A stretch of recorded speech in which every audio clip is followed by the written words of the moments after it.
গোলুর গল্পের আসরে আজকের গল্প হেমেন্দ্র কুমার রায় রচিত খামেনের মমি। গল্পটা কিশোর ভৌতিক সমগ্র বইটি থেকে নেওয়া হয়েছে।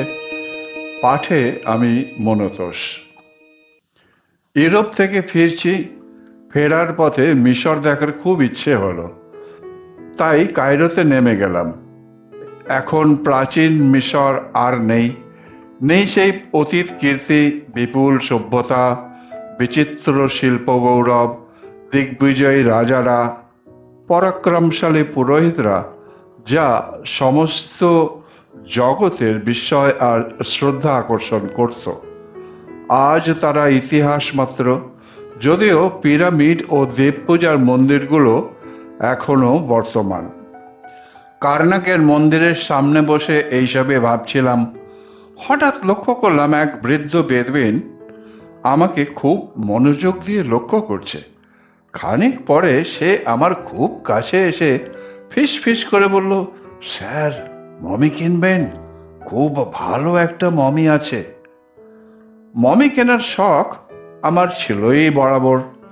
অ্যান্টিক যারা সংগ্রহ করে তাদের অনেকেই মমি সংগ্রহ করে নিজের সংগ্রহশালার জন্যে। মিশরীরা মৃতদেহকে মমি করে রাখত, কারণ তারা বিশ্বাস করত মমিরা জীবন্ত হবে শেষ বিচারের দিন, আর তাদের জীবনের কাহিনী বলবে ওসিরিসের সামনে, যিনি শেষ বিচারকর্তা ও অমর জীবনের দেবতা। তিনিই ঠিক করবেন ওই মানুষের পরবর্তী জীবন। অনেক দর কষাকষির পর কিনেই ফেললাম মমিটা। আর সেটার এক বিশেষত্বও ছিল। মমিটা ছিল মাত্র 2.5 ফুট মতন লম্বা, এক বামনের। লম্বা চওড়া মানুষের মাঝে সে কৌতুকপূর্ণ দৃষ্টি আকর্ষণ করত সবার। এত সুরক্ষিত মমি সহজে চোখে পড়ে না। প্রায় জীবন্ত, অর্থাৎ প্রাণ পেলেই সে হেসে খেলে চলে বেড়াতে পারবে। এই বামনের মমি নিয়ে আমি দেশে ফেরার জাহাজে উঠে পড়লাম। লোকে বলে আমার বাড়িটা নাকি একটা ছোটখাটো মিউজিয়াম, অতীতের ও বর্তমানের নানা দেশের নানান অদ্ভুত জিনিস দিয়ে আমার বৈঠকখানাটি সাজানো। তারই মাঝখানে একটা গ্লাস কেসের ভেতরে আমি সেই বামনের মমিটাকে দাঁড় করিয়ে রাখলুম। মা তো রেগেই অস্থির। অত্যন্ত ভয় পেয়ে তিনি বলতে লাগলেন, ছি ছি, গেরস্তের বাড়িতে কোন দেশের কোন জাতের একটা শুকনো পচা মড়া এনে রাখা? আরে সংসারের অকল্যাণ হবে যে রে। অনেক বন্ধুও বিদ্রোহ প্রকাশ করলে। কোনো বেশি ভীতু বন্ধু সন্ধ্যার পর আর আমার বৈঠকখানায় ঢুকতে রাজি হতেন না। আমি কিন্তু সমান অটল। সকলকে বোঝাতে লাগলুম, কোনো ভয় নেই। দেখো, মরা গরু কিন্তু ঘাস খায় না। 4000 বছর আগে যে মরেছে, এই বিংশ শতাব্দীতে আর সে কারুকে ভয় দেখাতে পারবে না। কিন্তু মাসখানেক পর থেকে একটা নতুন ব্যাপার লক্ষ্য করতে লাগলাম। যখন মমিটা কিনেছিলাম তখন এই বামন মূর্তির দুটো চোখই ছিল বন্ধ, কিন্তু আজকাল দেখছি এর চোখ দুটো আস্তে আস্তে খুলে আসছে। মাস দুয়েক পরে সেই বামনের চোখ সম্পূর্ণরূপে মেলে তাকালো। যদিও সে চোখে পলক পড়ে না এবং তাদের জীবনের কোনো লক্ষণই নেই, তবু এমন অস্বাভাবিক ব্যাপার দেখে আমারও মনটা কেমন খুঁত খুঁত করতে লাগলো। যদিও আমার এক ডাক্তার বন্ধু শেষটা আমায় বুঝিয়ে দিল যে এটা জলবায়ুর পরিবর্তনের জন্যই ঘটেছে। জলবায়ুর পরিবর্তনে দরজা জানলার কাঠ যেমন ফাঁকা হয়ে যায়, শীতকালে ফাঁকা হয়ে যায়, বর্ষাকালে এঁটে যায়, এও তেমনি আর কি। ডাক্তার বন্ধুর কথা শুনে আমার মনের খটকা কেটে গেল। কিন্তু কয়েকদিন পর আর এক আশ্চর্য কাণ্ড ঘটল। অনেক রাতে হঠাৎ আমার ঘুম ভেঙে গেল। বিছানায় শুয়ে শুয়ে শুনলাম বাইরের ঘর থেকে কিসের আওয়াজ আসছে, যেন কেউ কোনো আলমারির কাঁচের ওপরে কোনো হাতের তালু দিয়ে ধাক্কা মারছে। ঝন ঝন ঝন ঝন ঝন ঝন ঝন ঝন ঝন। কি ব্যাপার, বৈঠকখানায় চোর টোর ঢুকলো নাকি? দর মরিয়ে বিছানার উপরে উঠে বসলাম। সঙ্গে সঙ্গে রাত্রির স্তব্ধতা ভেঙে আরো জোরে একটা শব্দ হলো। ঝনঝন করে যেন এক রাশ কাঁচ ভেঙে পড়লো। আমি আর স্থির থাকতে পারলাম না। চোর ধরার জন্যে তাড়াতাড়ি প্রায় ছুটে বাইরের ঘরে গিয়ে হাজির হলাম। তাড়াতাড়ি আলো জ্বেলে চোর টোর কিছুই দেখতে পেলাম না, কেবল গ্লাস কেসটা ভাঙা আর বামনের মমিটা ঘরের মেঝের উপরে উপুড় হয়ে পড়ে রয়েছে। অবাক হয়ে গেলুম বটে, তবে মনকে এই বলে প্রবোধ দিলুম যে হয়তো কোনো গতিকে মমিটার টোলে কাঁচের ওপরে এসে পড়াতে গ্লাস কেসটা ভেঙে এই ব্যাপার ঘটেছে। পরদিন গ্লাস কেসটা মেরামত করিয়ে মমিকে আবার তার ভেতরে রেখে দিলুম। ব্যাপারটা কারুকে জানানোর দরকার মনে করলাম না। যদি বলি হাজার হাজার বছরের পুরনো আমি আমার গ্লাস কেস ভেঙে পালাবার চেষ্টা করছে, তাহলে লোকে আমাকে পাগলের ওষুধ খেতেই বলবে, আর সেটাই ঠিকই হবে। সত্য সত্যই সেটা অসম্ভব। শরীরটা সেদিন ভালো ছিল না। সন্ধ্যার সময় রাত্রে খাওয়া দাওয়া সেরে নিয়ে বৈঠকখানার সোফায় বসে বিশ্রাম করছিলাম। হঠাৎ দারোয়ান এসে জানালো একজন বিদেশি লোক আমার সঙ্গে দেখা করতে চাইছে। আগন্তুকের একখানা কার্ডও সে আমায় দিল। তাতে লেখা রয়েছে এমিন পাশা, কায়রো। আমি খুব বিস্মিত হলাম। ইজিপ্টের রাজধানী কায়রো, সেখানকার কারুকে তো আমি চিনি না। কে এই এমিন পাশা? আমার কাছে তার কিসে এটা দরকার?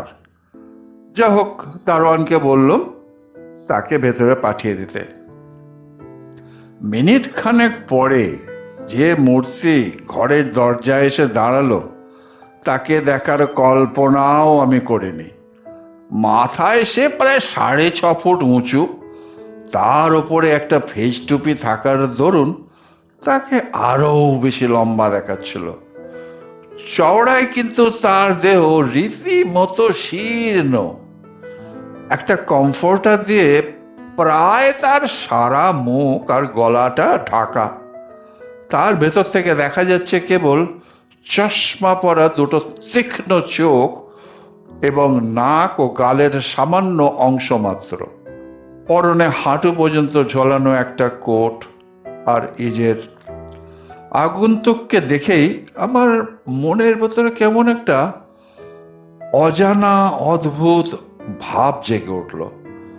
অত্যন্ত ভরাট গলায় আগন্তুক ইংরেজিতে জিজ্ঞাসা করলেন, আপনি কি মিস্টার সেন?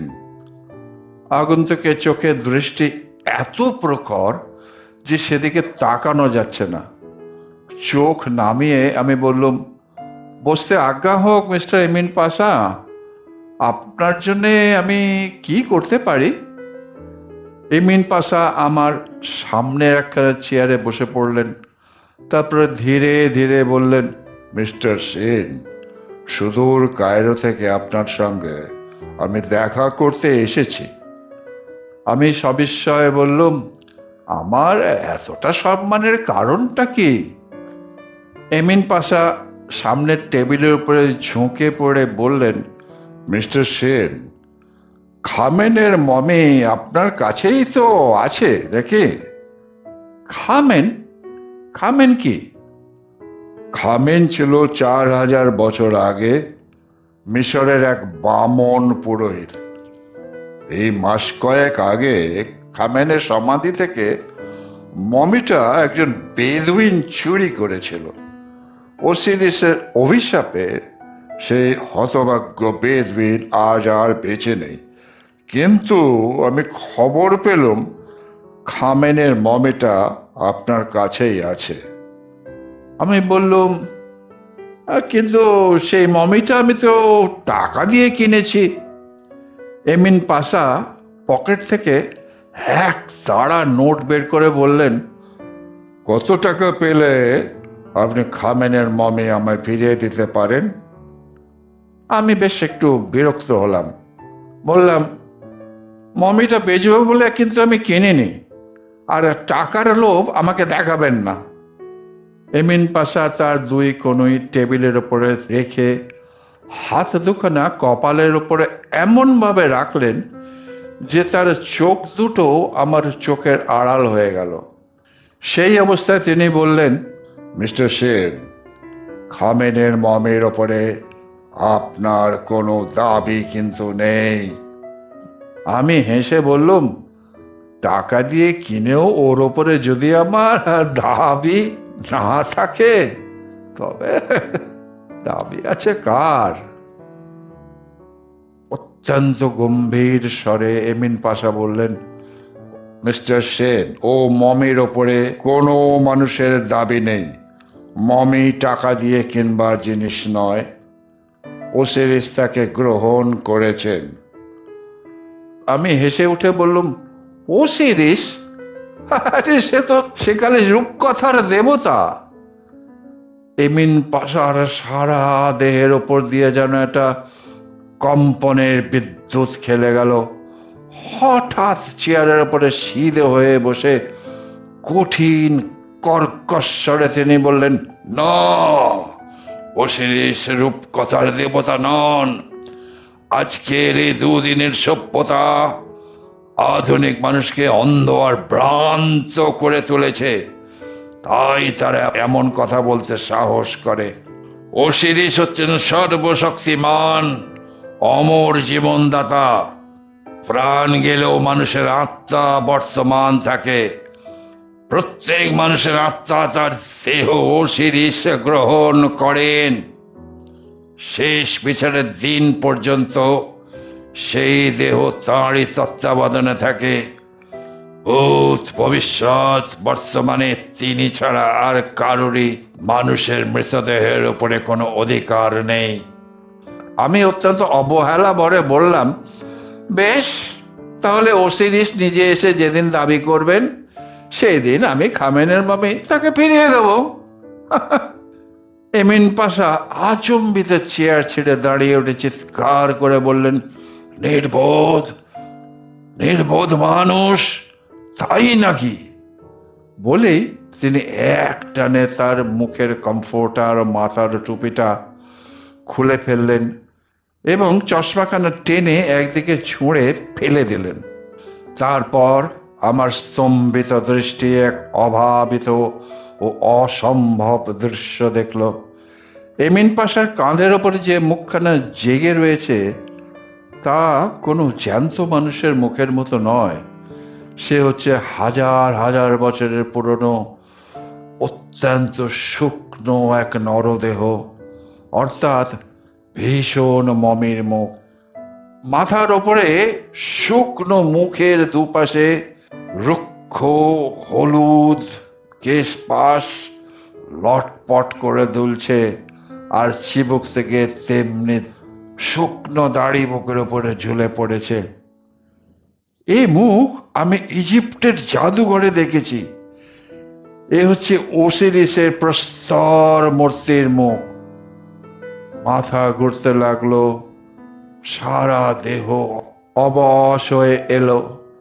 ধীরে ধীরে আমার জ্ঞান বিলুপ্ত হয়ে গেল, আর সেই সময়েই আমি এক অদ্ভুত বিভৎস অমানুষী কণ্ঠস্বর শুনতে পেলুম, খামেন, খামেন, খামেন, জাগ্রত হও, তুমি আবার জাগ্রত হও। যখন আমার জ্ঞান হলো, দেখলাম আমি সোফার উপরে শুয়ে রয়েছি, আর মাথার কাছে বসে মা আমার মুখে চোখে জলের ঝাপটা দিচ্ছেন।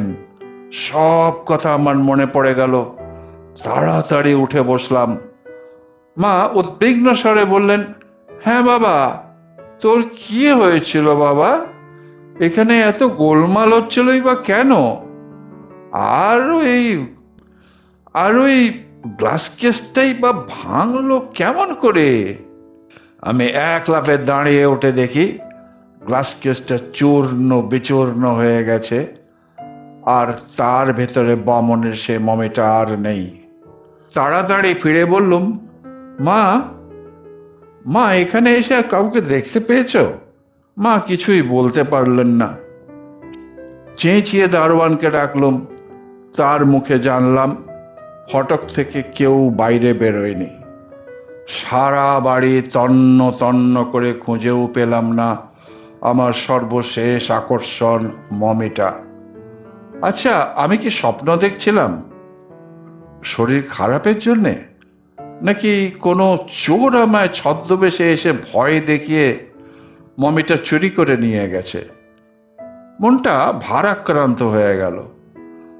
আমি তালা দেওয়া 3তলা সিঁড়ির লাগোয়া যে ছাদ আছে, একটা সিগার খেতে এসে তালা খুলে ছাদে গিয়ে বিস্ময়ে অভিভূত হয়ে গেলাম।